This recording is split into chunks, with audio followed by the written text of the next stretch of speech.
On the yacht, Qin Xiaoyou was gone, absorbed by the insanity. She threw herself at Qin Feng's feet. She called him brother Qin Feng, then quickly corrected herself to dad Qin Feng. She apologized profusely, begging for mercy. She offered all her lifespan and promised to be his slave, to be abused however he wanted. The bargaining power of a desperate woman. Spoiler, it was zero. He asked where the 5 foreigners who had been with her were. She groveled, asking if he would let her go if she told him. She even barked like a dog. Desperation had reached new lows. The dog impression did not help. Not willing to waste any more time, he simply twisted her neck. He realized the 5 foreigners were not there. He obtained 659 years of tradable lifespan from the scene. He had originally wanted to catch them all in one go. What a pity. First, he used Xiao's phone to call the authorities over. Clean up on Isle Yacht. Shadow, the anonymous tipster. The authorities received the report. A mass murder on a yacht. One of the deceased was the daughter of the chairman of the Qian group. According to the person who called the police, the killer's skills highly matched Shadow's skills in the game, so they could basically confirm the identity. The investigation team immediately set off for the crime scene. A superior officer fumed. This Shadow was too lawless. Killing people so wantonly was a challenge to the country's laws. The lead investigator, a man named Qiu Haonan, codenamed Skywalker, declared that once he boarded the ship, he would use his search skill on the corpse. Once Shadow's location was locked, they would immediately open fire with full force to ensure the target was killed. The hunter had become the hunted. Or so he thought. They found an unknown DNA sample in the victim's mouth, along with burn marks. Qiu Haonan cursed that Shadow not only killed people but also humiliated the deceased. He swore to bring Shadow to justice. His skill, after touching a corpse, he could obtain the killer's location for 5 minutes. A useful ability. Also, a trap. Then, a warning. Watch out, Shadow was here. 6 o'clock direction, full power. But the speaker never finished. Qin Feng had moved. He killed Qiu Haonan instantly. The remaining officers froze. An officer trying to control the situation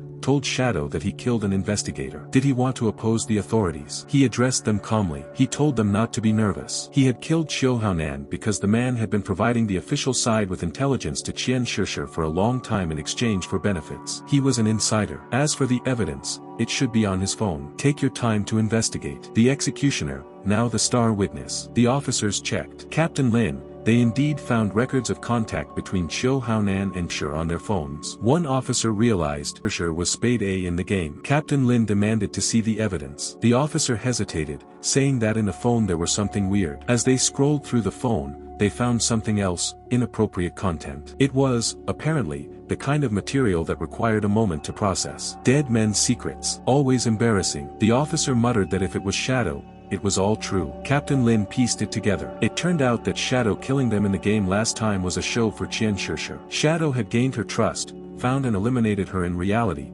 then reported himself to the police, drawing out and killing Qiu Haonan. In an instant, he had helped the officials solve 2 major problems. What a terrifying man. Fortunately, he was not an enemy of the officials. Otherwise, the consequences would be unimaginable. Shadow, the one-man internal affairs department. The officer who had nearly shot Shadow apologized. He said he had only shot at him a few times. It would be fine if Shadow held a grudge against him, but it would be troublesome if it caused problems between Shadow and the officials. He thanked Shadow for his help and apologized for shooting him. Then she shot her leg with her own gun. Her subordinates showed their concern, but she waved them off. Captain Lin, whose real name was Lin Qinyue, added that Shadow had repaid her. She asked him to continue cooperating with the officials. Her subordinates told her that there was no need for this, but she replied they did not know Shadow's personality. It was safer to be careful. Qin Feng noted that the captain was clearly trying to avoid becoming his enemy. He thought to himself that Lin Qinyue would rather shoot herself than become his enemy, as expected of the official leader of future Magic City. Mutual respect. Also, mutual fear. A solid foundation for partnership. Elsewhere, in the game, Qin Xiaoyou was still struggling. She was with a party,